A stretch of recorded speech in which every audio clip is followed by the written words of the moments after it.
Welcome, dear listener, to Candlelight Mysteries, where every whisper hides a truth and every shadow conceals a secret.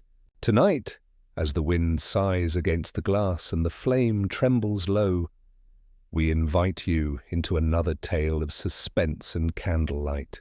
Let the mystery begin. The Candlelight Beginning.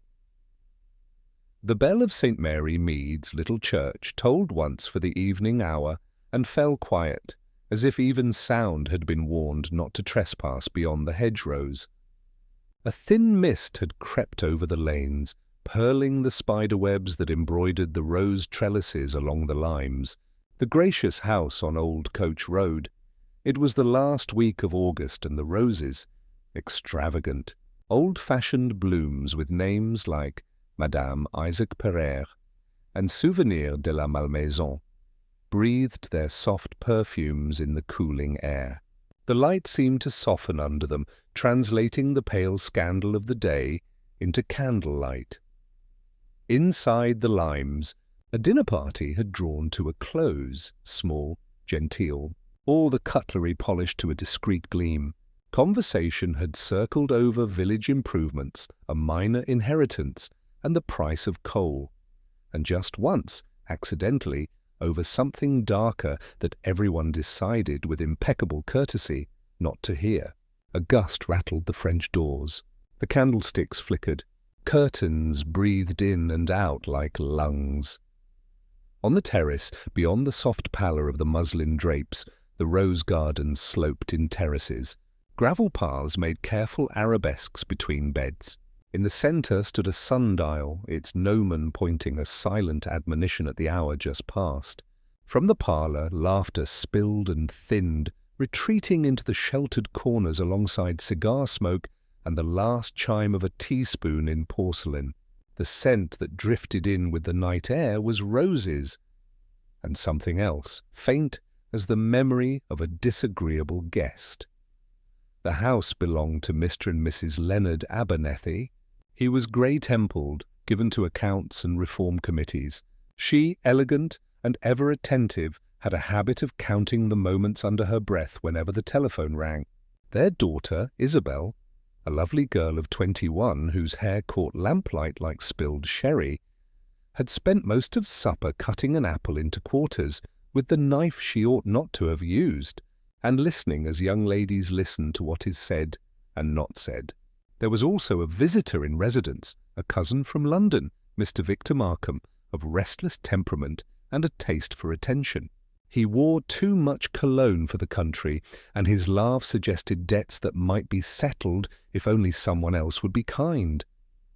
The dinner had included one other guest. She sat by the fire now, moving her knitting needles with an unhurried, silvery rhythm.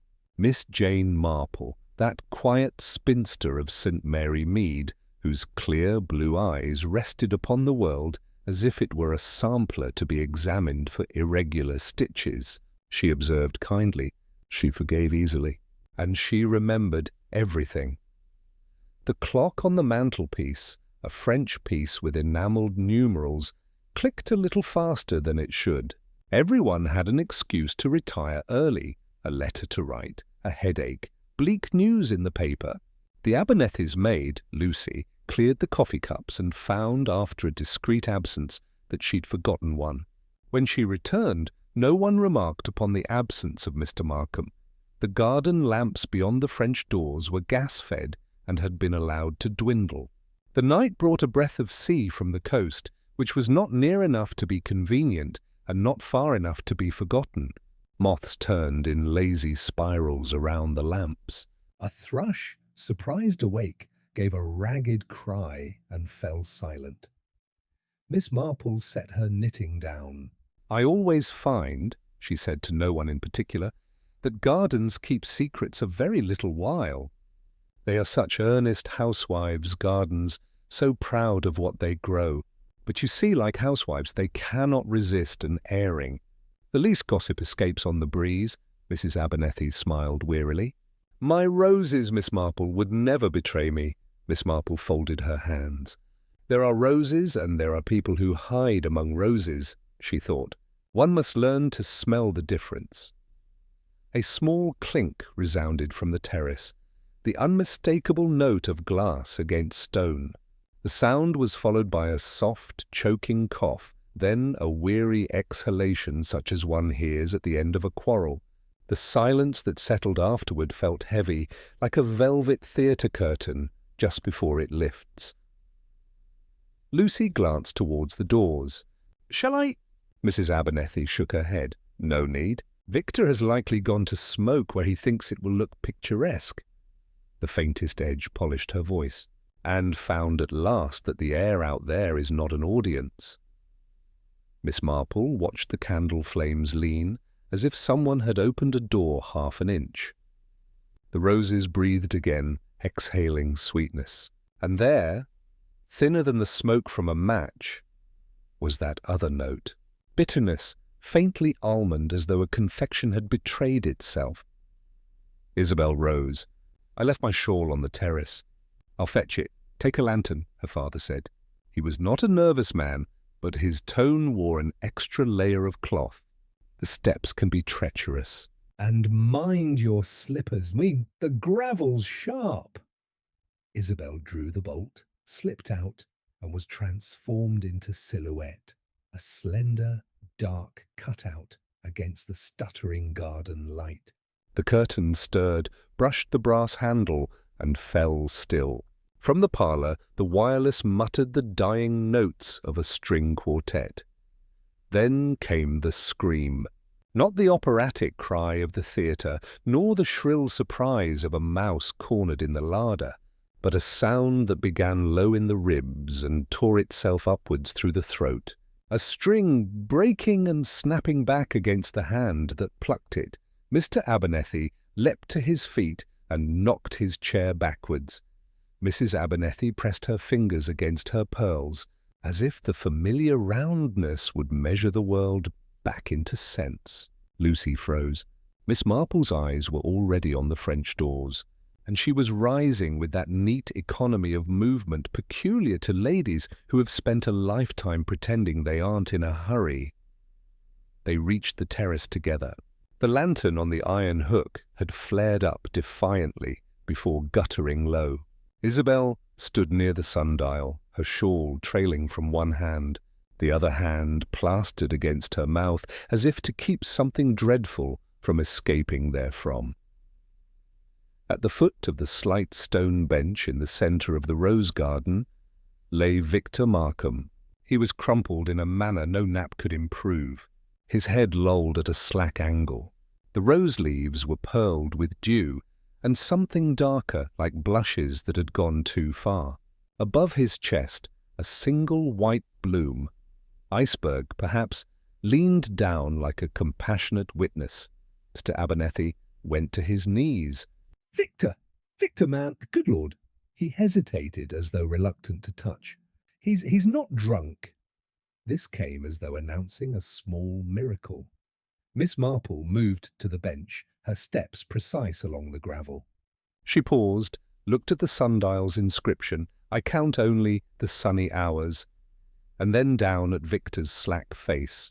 His lips were parted. A faint residue of pink froth marked one corner of his mouth. On the gravel, closer, a small glass lay on its side, a drop of liquid caught in the lip like a bead of mercury. "Was he ever in the habit," Miss Marple said gently, "of taking a nightcap in the garden?" "Nonsense," Mrs. Abernethy whispered. Victor loathed being alone.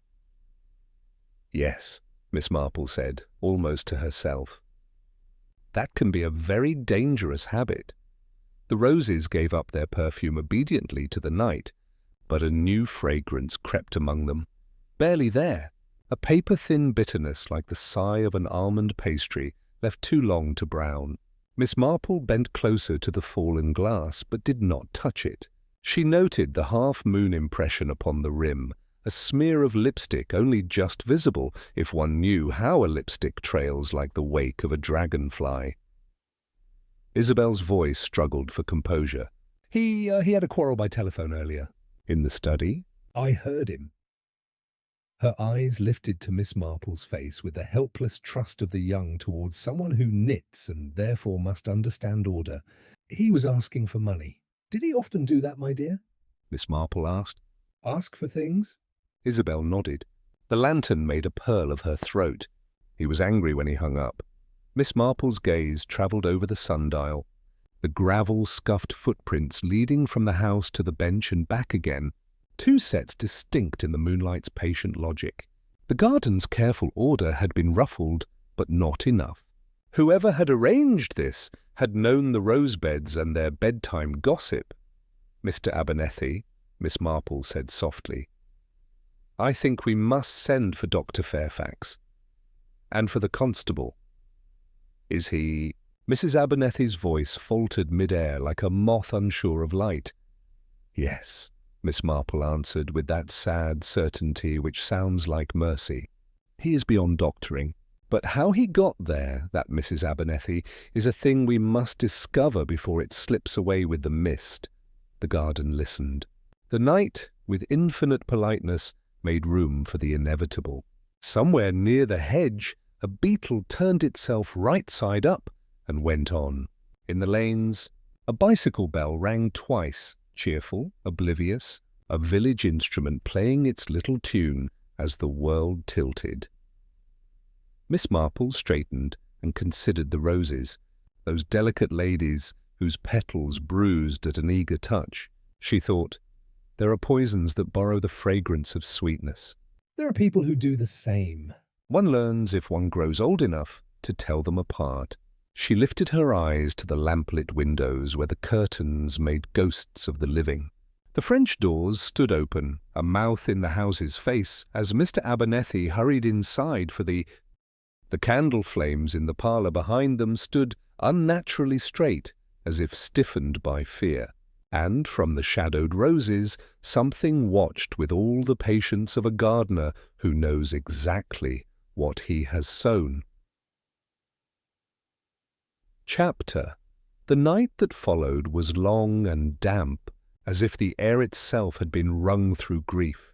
A pale dawn arrived reluctantly over St. Mary Mead, finding the garden at the limes heavy with dew and silence.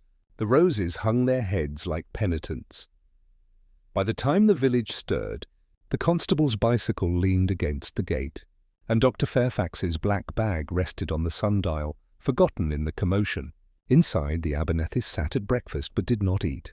The plates were scarcely touched, coffee cooling into thin bitterness. Miss Marple, in her dove-grey cardigan, sat with her hands folded on the tablecloth, the soft click of her knitting needles the only sound that dared interrupt the hush. She had not gone home. There was an air of quiet insistence about her presence, as though politeness itself had elected her to remain. Inspector Graves arrived from Melchester in a motor car that seemed far too noisy for so refined a village. A man of sturdy frame and sparse patience, he had the habit of rubbing the bridge of his nose before delivering any conclusion. Poison, Dr. Fairfax had said before leaving, with that grim concision medical men keep for the unavoidable.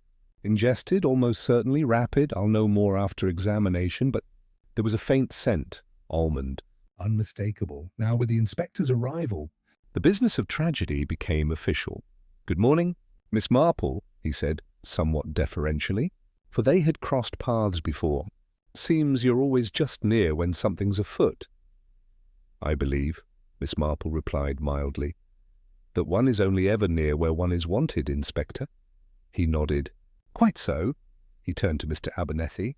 No one left or entered after supper? No one, Abernethy said, his eyes fixed upon his untouched plate. We'd all retired to the parlour. Victor went out to smoke, apparently. Isabel went after him later. Then, well, you know what followed. The inspector looked about the room. And this telephone call he made? You mentioned a quarrel? Isabel's voice trembled. I heard only fragments.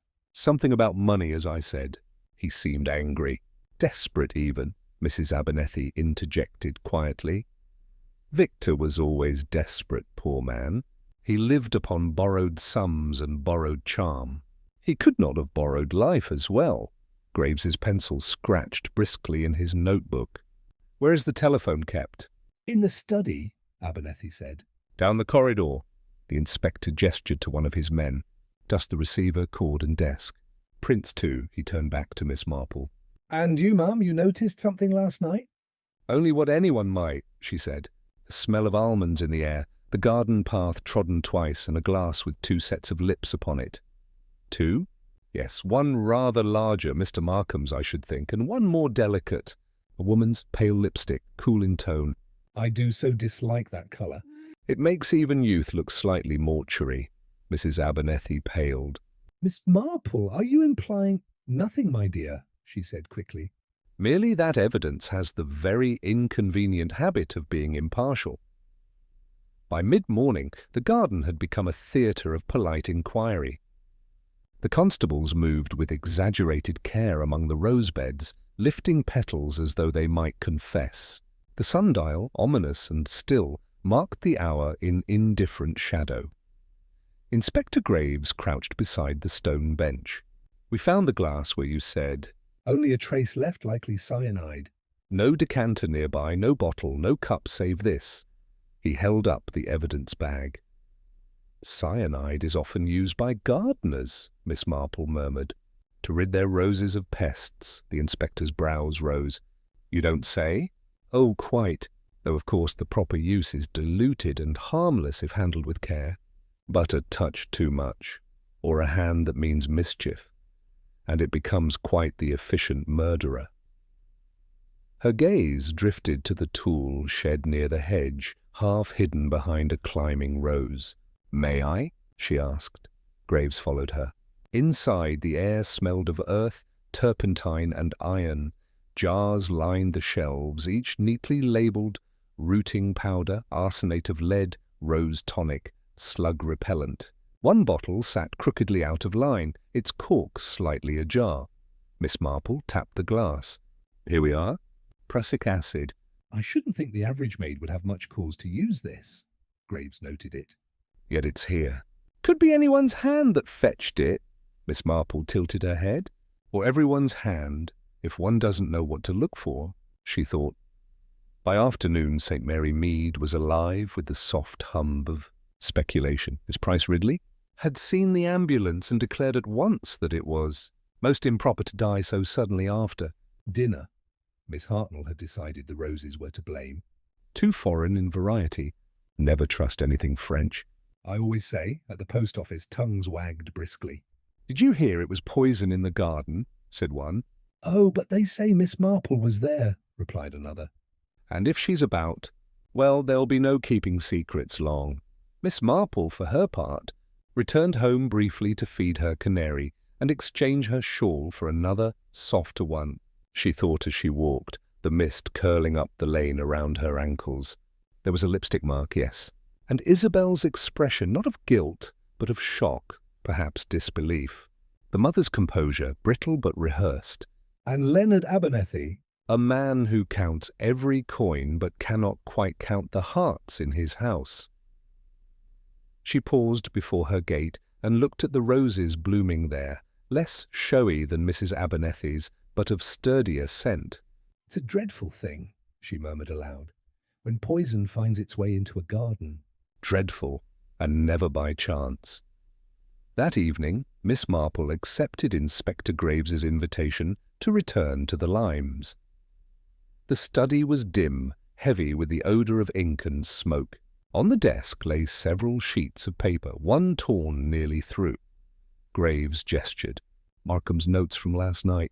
Scribbled nonsense. Money, deadline, and Abernethy repeated twice. No letter found, but there's this. He held up a crumpled telegram slip. It read, Markham, stop funds unavailable, stop discussed tomorrow, stop WP. Know who WP might be? Graves asked. And possibly a solicitor, Miss Marple suggested. Or a creditor. Or someone quite tired of lending, Graves exhaled. And he'd been pestering his cousin here for money too. Makes for bad blood, that does. Yes, Miss Marple said softly. Bad blood, and sometimes an excellent disguise for worse things. The day folded itself into twilight. Miss Marple remained a while longer, seated by the parlour window, her knitting resting forgotten in her lap. The air smelled faintly of roses still. though she fancied it now had something anxious about it, as if even the flowers waited for absolution. She thought of Victor Markham, charming, reckless, and lately desperate.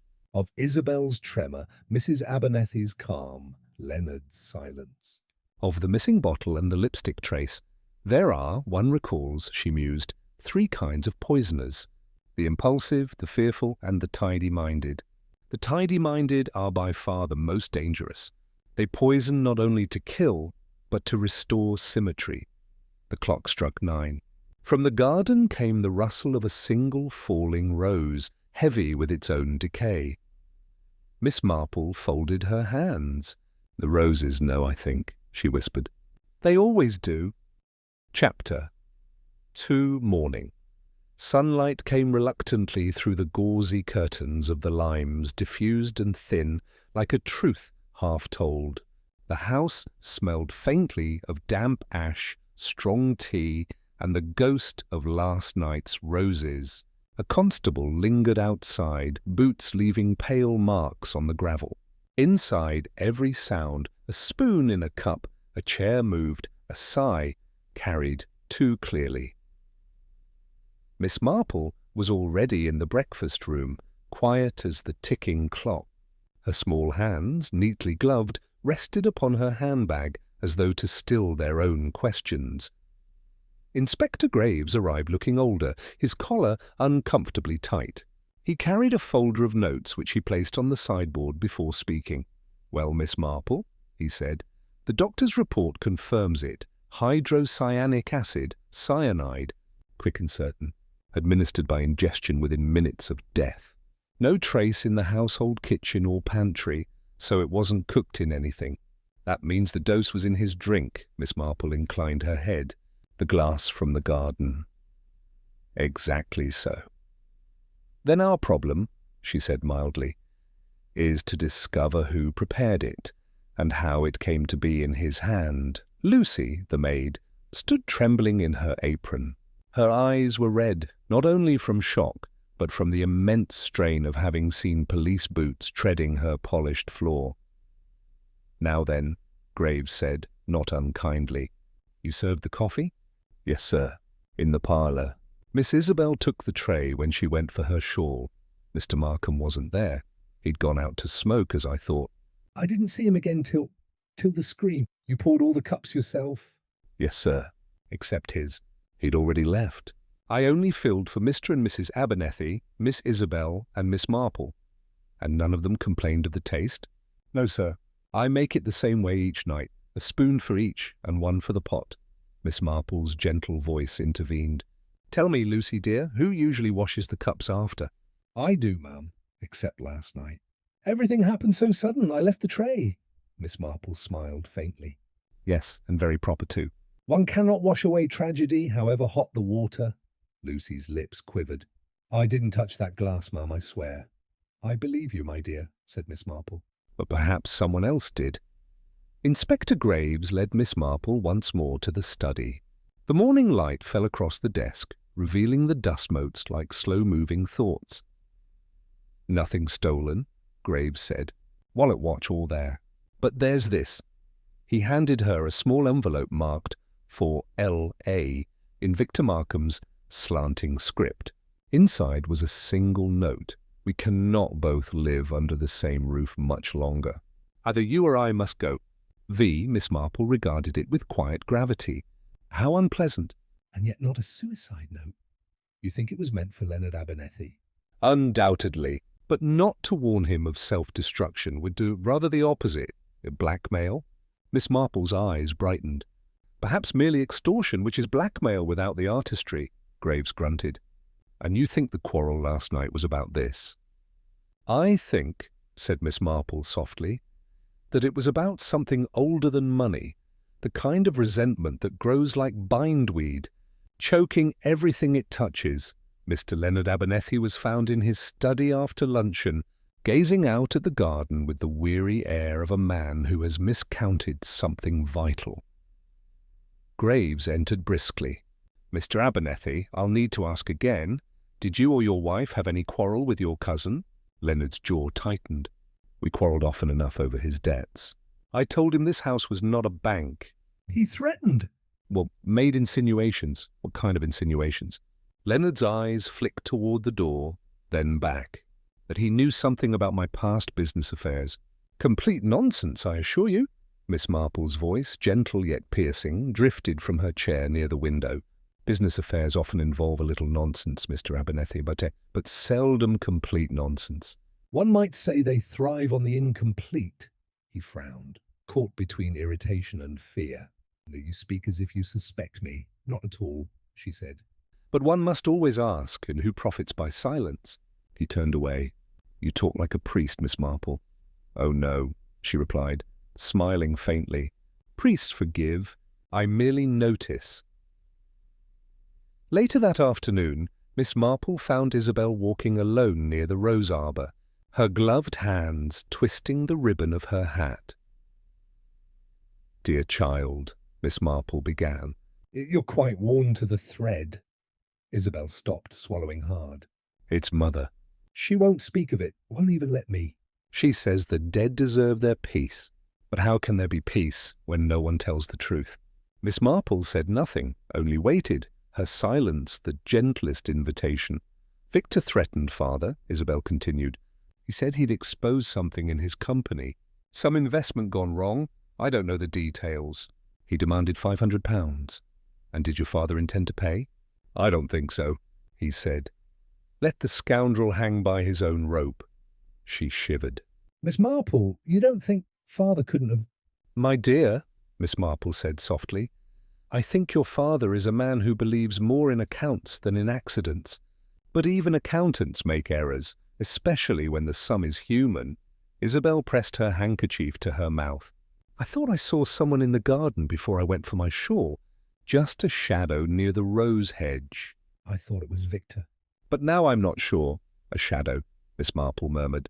Yes, the village is full of those lately. That evening, Mrs. Abernethy received Miss Marple in her small sitting room, where the curtains were drawn against dusk and the air smelled faintly of lavender water. My husband is distraught, she said. He will not say it, but he fears scandal more than grief. Miss Marple smiled kindly. In my experience, dear Mrs. Abernethy, scandal is only grief that has been overheard. Mrs. Abernethy gave a thin laugh. You have a sharp tongue, Miss Marple. I admire that. Tell me honestly, do you think my husband killed Victor? Miss Marple folded her knitting. I think he might wish to have done so, which is a rather different matter. But wishing harm and executing it are seldom the same hand. Mrs. Abernethy leaned forward. Then who?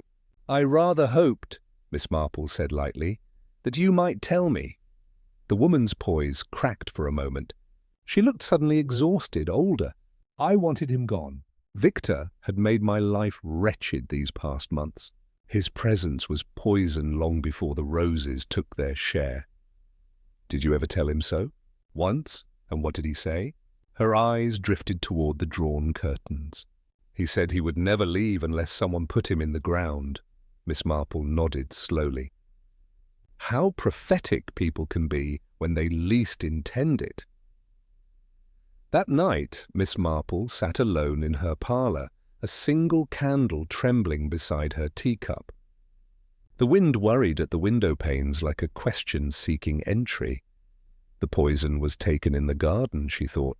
No decanter, no bottle found, which means it was carried by hand, hidden, perhaps transferred. Two lips on the glass. A woman's faint but real. And yet Isabel's tone bore honesty. Her mother's calm hid something too controlled. And Lucy, the maid, poor child, she could never be so neat in malice. Her needles clicked softly. Poison, after all, requires precision. And love, or hate, of a very exact kind. She lifted her gaze to the candle. Yes, she whispered. The garden's secret is not who hated Victor, but who loved him enough to hate themselves. Outside, the church bell tolled once for 9. Somewhere, a rose petal dropped in the dark, soundless as remorse. A question hung in the quiet. If two lips touched the fatal glass, which one had known what it carried? and which merely trusted? The answer, Miss Marple felt, waited among the roses, still whispering in the dark. Chapter. By the third day, the village had resumed its rhythm of ordinary life. Hens clucked, Milk churns rattled, and the grocer's boy whistled. But the limes stood apart, as though grief had drawn a chalk circle about it. Even the roses seemed subdued, their colours paler, their scent faintly remorseful. Inspector Graves had taken up temporary residence at the vicarage to spare the Abernethys the indignity of police boots in their hallway, but Miss Marple, in her modest way, came and went like sunlight through lace. The villagers noted this and whispered, "Ah, she's watching again. Heaven help the guilty." On Wednesday morning, Miss Marple returned to the rose garden, escorted by Constable Nash, a solemn young man who looked perpetually apologetic. The dew still clung to the petals like hesitation. "Strange thing, ma'am," Nash said, scratching his ear. "We've combed this place twice, and there's still no sign of the poison bottle. Not a fragment, not a cork." "Indeed," Miss Marple murmured, "which tells us that it was never meant to be found." She bent beside the bench where Victor Markham had fallen. The gravel bore faint disturbances, partly erased by rain, 2 sets of footprints leading in, 1 out. She traced the faint marks with her parasol tip. "You see here, Nash, these steps overlap, but look at the angle. The first came from the house, narrow stride, lightweight. The second heavier, deeper into the gravel, a man's perhaps. But here one pair returns, meaning—" "Meaning," she said gently, "that someone came after the crime, not before. Someone who returned to fetch or conceal something. Couldn't that have been the doctor?" "Oh no, Dr. Fairfax is conscientious to a fault. He would have trampled about like a conscientious elephant." No, this was someone delicate, deliberate. She straightened.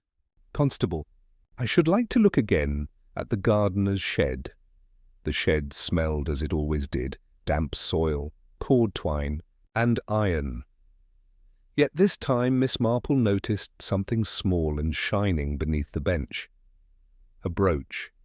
It was shaped like a tiny swallow, set with blue stones. "Well now," she said softly, "this does not belong among the spades." Graves, when summoned, looked over her shoulder. "Belong to the deceased, perhaps?" "I think not," said Miss Marple. Mr. Markham was more the cufflink type. "This belongs to a lady," Graves frowned. "Mrs. Abernethy?" "Or Isabel," said Miss Marple.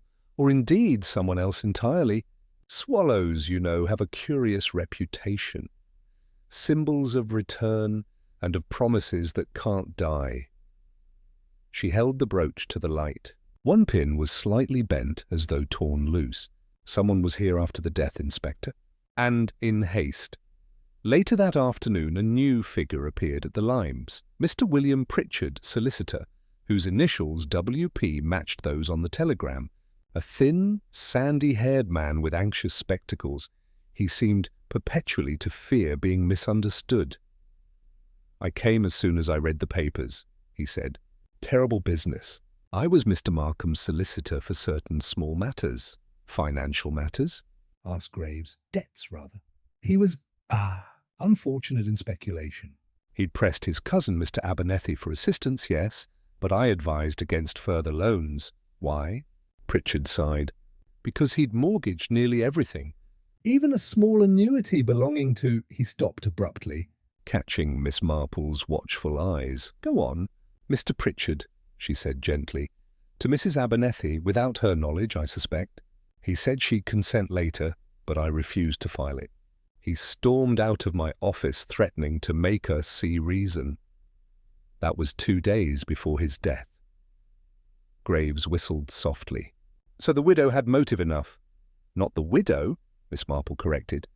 "The wife, still living, I believe, though the word widow may yet fit if we are not careful. That evening Isabel came to Miss Marple's cottage under pretence of returning a handkerchief. Her face was pale in the candlelight, her eyes swollen from sleeplessness. "I can't keep silent any more," she said. "They'll think it was father or mother, and it was neither." Miss Marple motioned her to sit. "My dear, truth is like tea. It steeps best when poured slowly." Isabel's hands trembled. "Victor wasn't just my cousin. He told me he loved me." I was foolish, flattered. I met him once, secretly, in the garden." Miss Marple's eyes softened. Ah, the young are always convinced that love is harmless until it isn't. "He wanted to run away," Isabel whispered. "Said he'd find money somehow." "I told him it was impossible. He grew angry, said I was cold, that he'd teach them all a lesson. I left him crying by the sundial." "That was the night before he died. And your brooch, dear? The swallow?" Isabel gasped. "You found it?" "Yes, near the gardener's shed." She pressed her gloved hand to her mouth.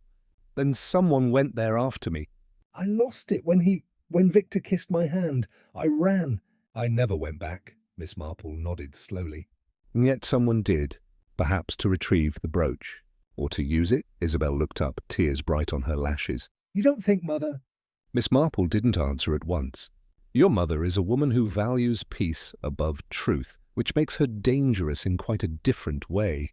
But no, my dear, not yet." At Inspector Graves's insistence, a discreet watch was set that night.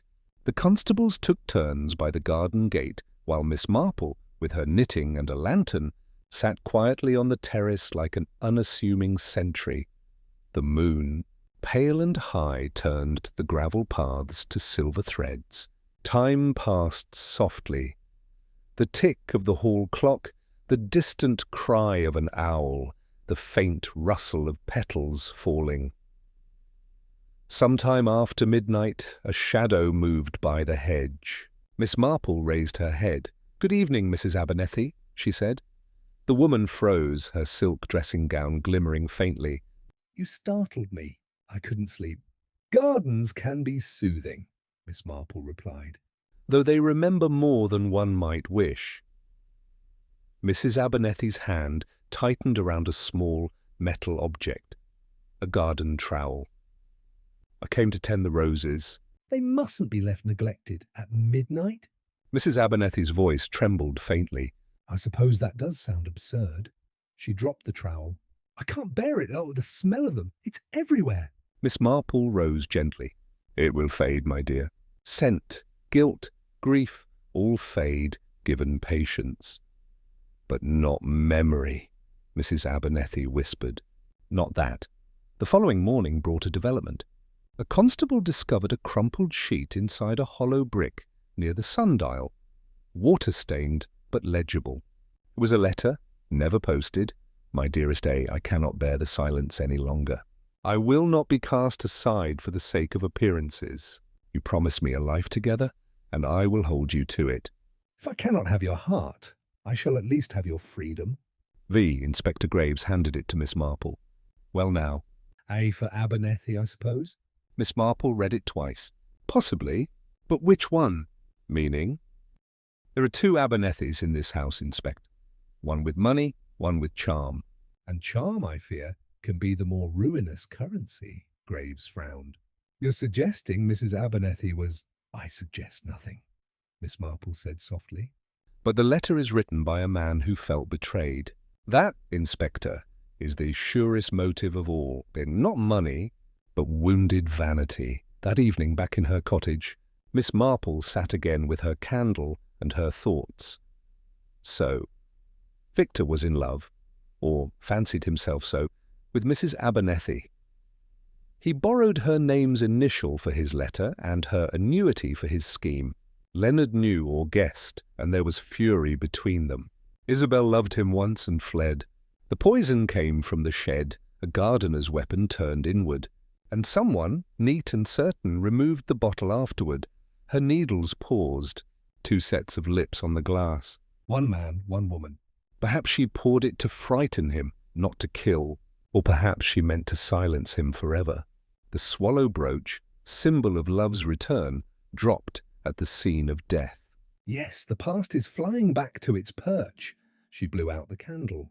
"Tomorrow," she whispered, "the roses will speak plainly." They always do. Once pruned, the clock ticked on, indifferent and steady, as the village slept, and the truth pressed closer to daylight. Chapter 5. The morning of the 4th day dawned with deceptive brightness. A washed blue sky, the air sweet with cut grass and dew. Yet within the limes there lingered a heaviness that no sunlight could disperse. The breakfast table stood as always, silver-polished, toast rack gleaming, roses arranged in the centre. But not a soul could eat. Mrs. Abernethy poured tea with trembling grace. Leonard stared into his cup as though seeking absolution in its dark swirl.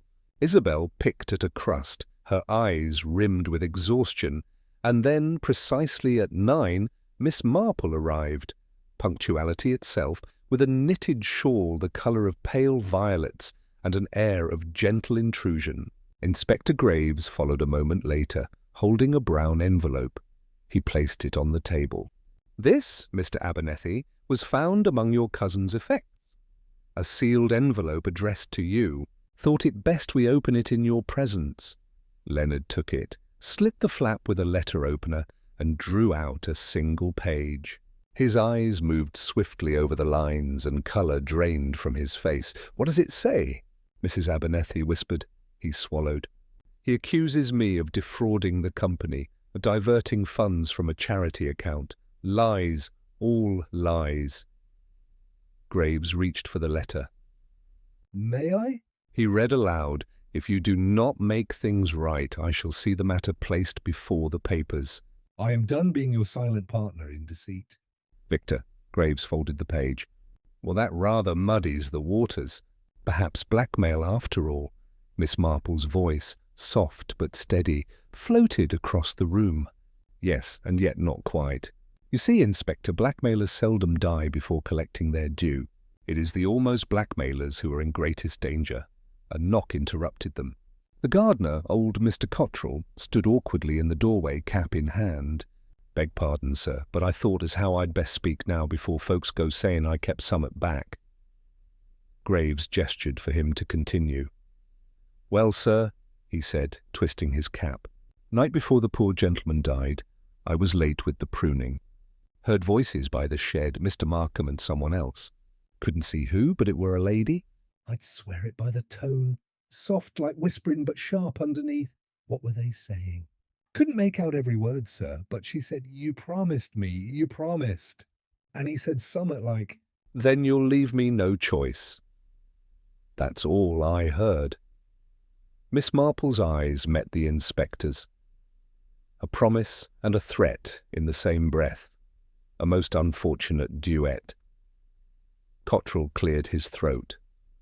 "Oh, and one more thing, ma'am. "I found a bit of broken glass by the hedge that morning." Thought it were from one of my old jars, so I swept it up." Graves's head snapped round. "Where is it now?" "I threw it with the rubbish, sir." "But the dustman came yesterday." A silence followed. Then Miss Marple said gently, "Ah, well, truth, like dust, tends to settle where it will." By afternoon, tension at the limes had reached its fragile peak. Mrs. Abernethy, pale and drawn, requested to speak privately with the inspector. Miss Marple, as always, found her way nearby. "I did it," Mrs. Abernethy said suddenly. "I poisoned him. I brought him the drink." "He was tormenting us, all of us. I found the acid in the shed. I meant only to frighten him." Graves's eyes narrowed. "You're confessing to murder, madam?" "I'm confessing to relief," she said bitterly. "Call it what you like." Miss Marple rose from her chair by the window. "My dear Mrs. Abernethy, you are far too intelligent to mistake relief for guilt. If you had killed him, you would not confess.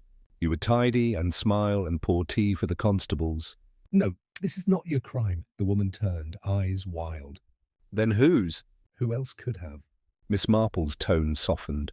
"The one person he hurt most and least suspected. The one who knew him for what he was and what he would do next." Mrs. Abernethy stared. "You mean—" But Miss Marple merely said, "Not yet." At dusk, word came from Melchester. Dr. Fairfax had completed the analysis. The poison was not pure hydrocyanic acid, but a diluted compound mixed with rose tonic, precisely the formulation found in the gardener's shed. Graves frowned. So whoever used it knew exactly what they were about, and meant to make it look accidental, perhaps. Miss Marple's eyes brightened. All decorative. You see, Inspector, rose tonic is quite harmless to the flower, but fatal to the hand that mismeasures. And someone here has both a delicate hand and a fondness for roses. Graves looked puzzled. Mrs. Abernethy again? Not quite. Mrs. Abernethy cuts roses, but Isabel tends them. She waters, feeds, prunes. She knows every measure, Graves frowned. You think the girl... I think she poured a few drops into a glass to frighten him, perhaps to make him ill, not dead, to end his threat, his blackmail, his hold over her heart. But someone else found that glass and put it to crueler use. That night, Miss Marple walked the garden alone. The moon was veiled in a thin gauze of cloud, and the air smelled of damp soil and iron. She paused by the sundial where Victor Markham had fallen. 2 lips upon the glass, she thought. Isabel's in innocence. Another's in deceit. The second drinker, unseen, used what remained. The missing bottle, taken after, to conceal the accident, turned murder. A sound behind her, the crunch of gravel. She turned. Leonard Abernethy stood there, pale as marble, his eyes hollow. Why can't you leave it, Miss Marple? Must you pick at every wound? Because wounds left untended fester, Mr. Abernethy. He came closer, his voice low. She's suffered enough. My wife, my daughter, both? Yes, Miss Marple said quietly. But not you. He flinched. What are you suggesting? That you came upon Victor after he drank Isabel's mixture, saw him ill, dying perhaps. You realized it would serve. One more sip, one more drop, to ensure silence. And then, to tidy the scene, you carried away the bottle and left your daughter's glass to bear the blame. He stared at her, trembling. You can't prove it. Miss Marple's eyes held his. The roses will. They were watered that night, and the residue will cling to the soil near the sundial. You see, Mr. Abernethy, even flowers tell tales given time. For a long moment he said nothing. Then, in a voice drained of life, I did it. God forgive me, I did it. He ruined us, all of us. He would have destroyed my family. I only... Finished what had begun. When the inspector took Leonard Abernethy away the next morning, Mrs. Abernethy stood upon the steps, unmoving. Isabel wept silently against her shoulder. Miss Marple, hat in hand, lingered by the garden gate. The air smelled of earth and regret. Mrs. Abernethy turned to her. You've saved us, Miss Marple. Or destroyed us. I can't decide which. Truth rarely distinguishes, Miss Marple said gently. It simply arrives, uninvited but inevitable. She looked toward the roses, where dew glittered like forgiveness withheld. Your husband acted out of love, she said softly. But love is a poor chemist. It makes its own poisons. That evening, Miss Marple sat by her window in St. Mary Mead, watching the lamps go out one by one. The village lay still, washed clean by rain. There is a kind of tragedy, she thought, that grows like ivy around respectability, silent, ornamental, and terribly alive. The Abernethys were such a house, built on order, covered by roses and rotted from within. The clock chimed softly.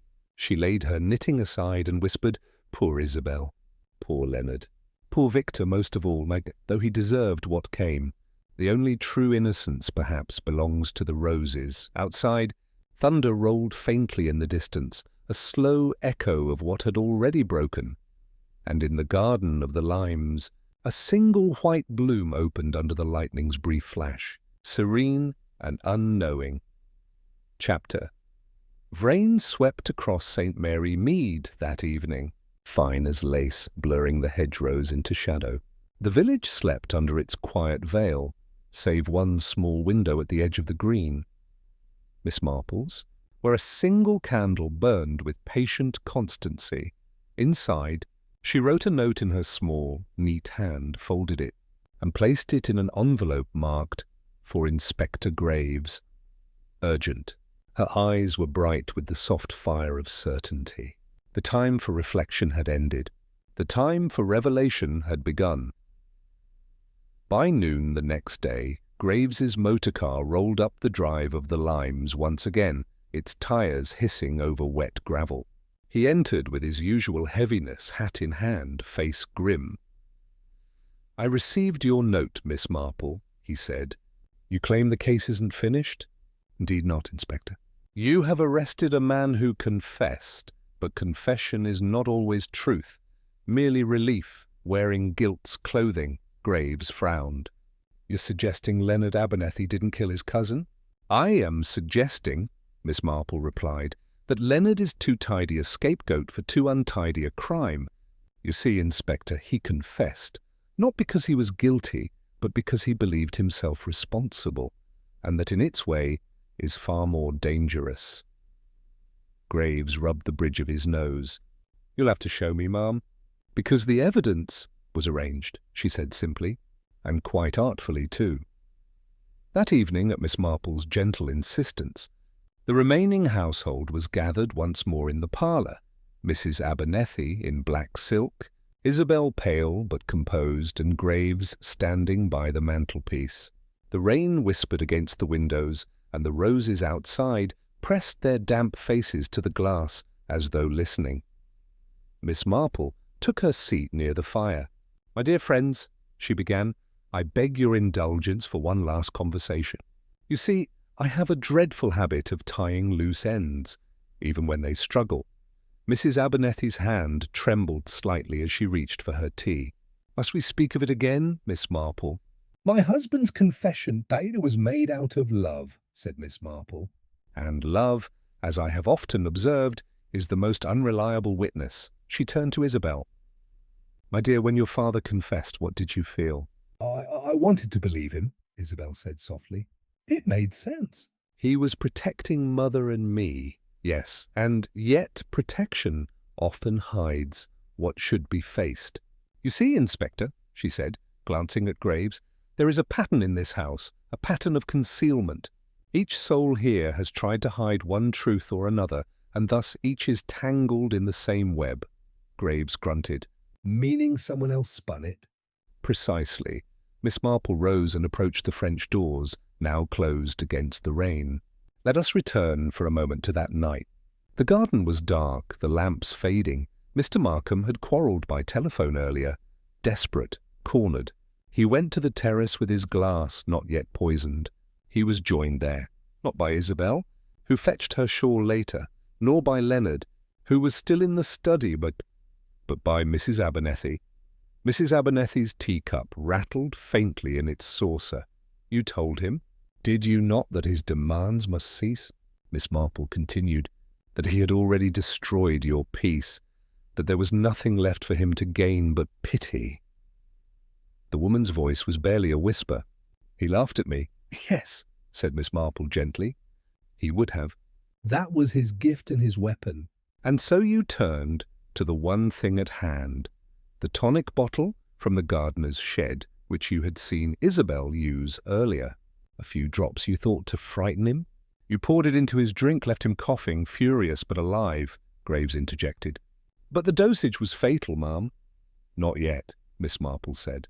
"When you left him he was ill, not dead.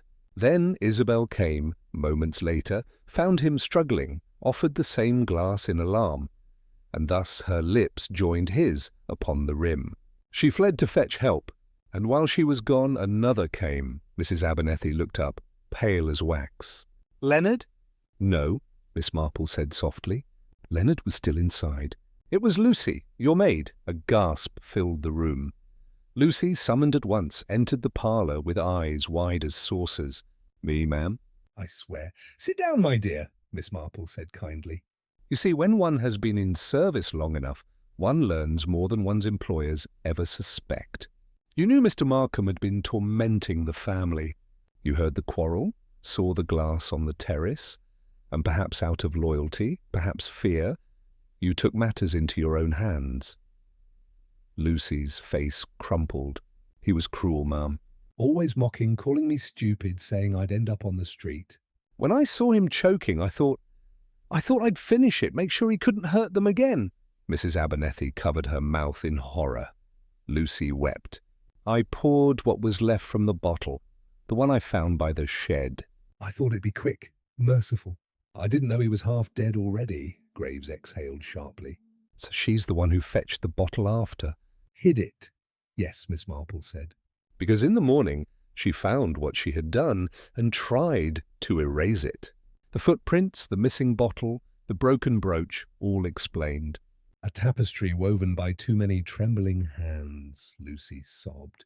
I only wanted to help them. Miss Marple placed a hand on her shoulder. "My dear, intention is the gentlest of poison. Easy to swallow, hard to expel." Silence filled the room, heavy as the scent of rain-wet roses. Mrs. Abernethy sat motionless. Isabel weeping quietly and Lucy staring into her lap. Graves cleared his throat. "Well, Miss Marple, that's the end of it then. The evidence fits. We'll have to take her in." Miss Marple shook her head gently. "No, Inspector. You will do what is right, not merely what is lawful. The truth, now that it's known, demands mercy. Mr. Markham's death was born not of malice, but of desperation, the tangled kindness of frightened hearts." Graves sighed deeply. "You always make it sound like poetry, ma'am. But the law doesn't read poetry." "Then perhaps," said Miss Marple, "it should."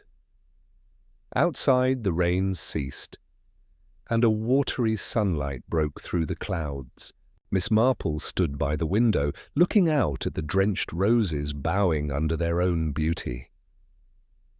"You see, Inspector," she said softly, "evil rarely arrives with horns and thunder. It comes in with the tea tray, polite and smiling, carrying good intentions and a little bottle of rose tonic." She turned back to the room. "And that is the trap, dear friends, not one we set for others, but for ourselves. We believe we act in love, in protection, in decency, and so we become exactly what we fear." Mrs. Abernethy rose slowly, eyes shining with tears. "Miss Marple," she said, "what will become of us?" Miss Marple looked at her with deep compassion. "You will live, Mrs. Abernethy, which is often the harder sentence." That evening, as twilight fell, Miss Marple returned home to her cottage. The rain had left the hedges glistening. The air smelled faintly of wet roses and smoke. She set her candle by the window and watched it flicker. The garden beyond shimmered with life renewed. In the end, she thought, justice is not a gallows but a mirror, and sometimes mercy is the truest reflection of it. The candle trembled once, then steadied, as though it too had made its peace. Chapter. The next day dawned clear and sharp. The kind of morning that reveals everything without mercy. Dew sparkled upon the hedgerows, the chimneys gave up their smoke-like sighs, and the church bell marked the hour with unfeeling precision. At the limes the air was still heavy with aftermath. The roses had been pruned, their wilting blooms gathered into a wicker basket beside the terrace steps. Miss Marple stood among them, her pale gloves lightly dusted with pollen, and regarded the garden as one might regard a finished tapestry, full of pattern, beauty, and quiet ruin. Inspector Graves joined her, hat in hand. "Well, ma'am, the papers are all drawn up. Leonard Abernethy will be released this afternoon. The Crown's man in Melchester's agreed it was manslaughter at worst, and that the maid acted under duress of circumstance.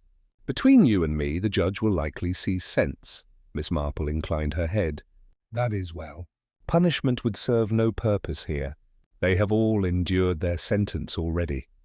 In sleepless nights and the dreadful knowledge of what kindness can do." Graves nodded solemnly. "I can't argue with that." He hesitated, glancing toward the house. "Still, I don't quite see how you knew, not until the end. How did you piece it together?" Miss Marple turned toward the open French doors. "Shall we, Inspector? It's time everyone heard the whole of it." Clearly this time. They entered the parlour, where Mrs. Abernethy, Isabel, and Lucy sat waiting in uneasy silence. The air smelled of damp roses and wood polish, the kind of scent that clings to memory. Miss Marple took her usual chair beside the fire. "My friends," she began, "truth, like tea, should be served while it's still hot, otherwise it grows bitter. Allow me to pour it one last time." Mrs. Abernethy's eyes flickered with dread. "Must we go through it again?" "Yes, my dear, because understanding is the only forgiveness we can afford." Miss Marple folded her hands. On the night of Victor Markham's death, 3 people touched that glass. First, Isabel, in innocence. "You prepared the tonic for your roses that afternoon, using the same small bottle of hydrocyanic solution. You measured carefully, as you always do, but left the bottle uncorked in the shed. That evening, your mother came upon it. In her distress after Victor's threats, she fetched it, remembering only that it was something to do with roses, and therefore likely harmless. She poured a little into Victor's drink, meaning to frighten him, not kill him. When he began coughing, she panicked and left. Then came you, Isabel, searching for your shawl. You saw him ill, thought he'd taken too much to drink, and offered him his glass again, begging him to rest. You touched the rim without realizing what lay within. When you fled for help, Lucy arrived. She had overheard fragments of the quarrel earlier, and when she saw him half dead, she made a decision. Tragic, but human. She fetched what remained from the shed, poured it into the same glass, and ensured what she thought was mercy, Lucy sobbed quietly. her face hidden in her apron. Miss Marple continued softly. Then, realizing her folly, she returned before dawn, retrieved the bottle, and disposed of it, believing she had saved you all from scandal. But secrets, like weeds, always bloom again. Inspector Graves nodded. "And that explains the footprints in the missing bottle. But how did you know Lucy had done it?" "3 small things," Miss Marple replied. "First, the glass was polished afterward, not by a lady's hand, but by someone accustomed to household cleaning. The faint circular smear of a rag told me that. Second, the scent of furniture polish clung to the rim when I examined it again this morning." And third, the brooch. Isabel looked up. "My swallow brooch? No, dear. It was not yours. It belonged to Lucy. I found its twin, the mate, among her Sunday things when I visited the kitchen. She must have torn it loose that night in haste, and I mistook it for yours because the colour was near the same." Lucy's breath caught. "I didn't know I'd lost it." "No, but guilt has a way of misplacing its ornaments." Mrs. Abernethy rose unsteadily. "Then we are all guilty, in one way or another." "Yes," said Miss Marple quietly. "But of what?" "Not murder. Of cowardice, perhaps. Of silence." "Of believing that peace can be built upon avoidance. You each loved too much, or too carefully." She turned to Graves. "Mr. Markham was poisoned, yes, but long before that night. His spirit had been corroded by greed and envy until even affection turned to weaponry. The family merely completed what he began." Graves sighed. "I dare say no court will put it so kindly." "Courts seldom do," Miss Marple said. "That's why one keeps a conscience." From outside came the faint sound of church bells, slow and forgiving. The sun streamed through the lace curtains, scattering small patterns of light upon the floor, like fragments of innocence. Miss Marple stood. "Let us not pretend the garden is free of poison, but even poisoned soil can bloom again given patience and pruning. You will find, in time, that roses forgive what people cannot." She turned to Lucy, who still wept silently. "My dear, you must face what you've done, but not alone. I shall speak with the vicar and the magistrate myself. You will serve your penance not in prison but in labour, but tending the churchyard roses. It will do both you and the flowers some good." Lucy nodded weakly, tears shining like dew. "God bless you, Miss Marple." As the afternoon waned, Inspector Graves lingered by the door. "You know, ma'am," he said, "I'll never understand how you manage it. No fingerprints, no witnesses, no confessions, you didn't coax yourself. Yet you see through everything." Miss Marple smiled, adjusting her shawl. "Oh, it's very simple, Inspector. People are much like gardens. They think themselves unique, yet all grow from the same soil: pride, love, fear. One learns the signs, the wilt before the rot, the thorn before the bloom. Graves chuckled ruefully. You make it sound almost holy. Not holy, she said softly, gazing at the roses beyond the window. Merely human, and that is mystery enough. The Abernethys watched from the terrace as Miss Marple departed down the lane, her small figure framed by sunlight and the slow drift of falling petals. The scent of roses followed her, faint, bittersweet, enduring. Isabel whispered, "Will she ever tell the world?" Her mother's voice came quiet and low. "She already has. She told the roses." And indeed, in the garden, the wind stirred the petals, scattering them across the path like pages from a story now ended. Miss Marple paused once at the gate, looked back, and smiled. "Justice," she murmured, "is never loud. It rustles softly like a leaf in bloom." Then she walked on, her silhouette fading into the golden haze of afternoon, the last notes of truth dissolving in the hum of summer. Miss Marple's reflection: the roses had begun to fade in St. Mary Mead, their petals strewn like forgotten whispers along the lanes. Autumn had brushed the edges of the village with its faint chill, and the evening lamps now glowed earlier, little orbs of defiance against the coming dark. In her small parlour, Miss Marple sat beside the window, her knitting folded neatly beside her. The fire crackled softly. A pot of tea steamed upon the tray, releasing a calm, homely scent that belied the weight of her thoughts. On the table lay a single pressed rose, white once, now ivory, taken from the garden at the limes the morning after the truth had settled like dust. She touched its dry petals gently, as one might touch the memory of pain. It is a curious thing, she thought, how sin and sorrow grow from the same root. We plant them without knowing, water them with silence, and then wonder at the bloom. She sighed. The image of Mrs. Abernethy lingered, proud, poised, crumbling inward, Isabel's youth dimmed by disillusion, Lucy's trembling hands red with regret. None of them wicked, she mused. Only frightened, only human. One acted from love, another from loyalty, the third from despair. And between them a man who made mockery of all three, skittied, and paid for it. She poured herself tea. The clock ticked softly, counting each second with quiet finality. Justice is rarely clean, she reflected. It leaves stains, not on the hands, but on the heart.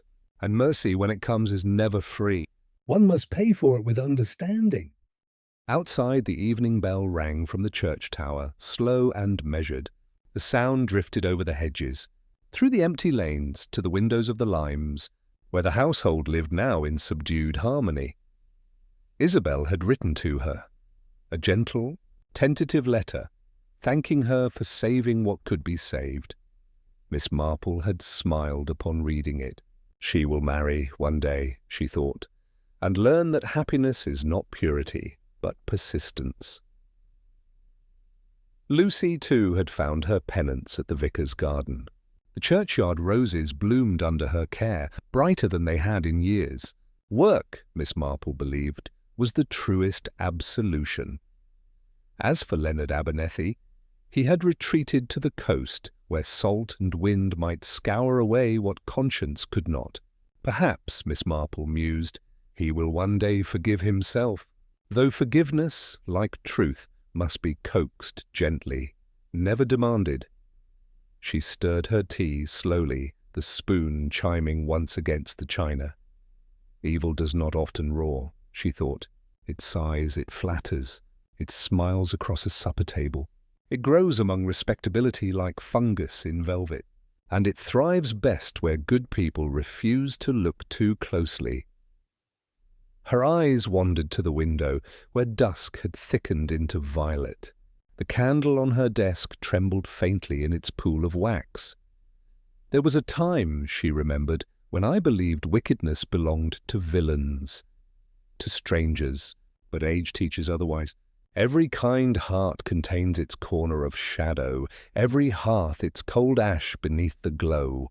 The trick is to keep the candle alight, to see and not to turn away. The final reflection, she took up her knitting again, though her hands moved without attention. Her mind lingered on the scent of those poisoned roses, still sweet even at their deadliest. Love and poison, she murmured aloud. So very often they share the same perfume.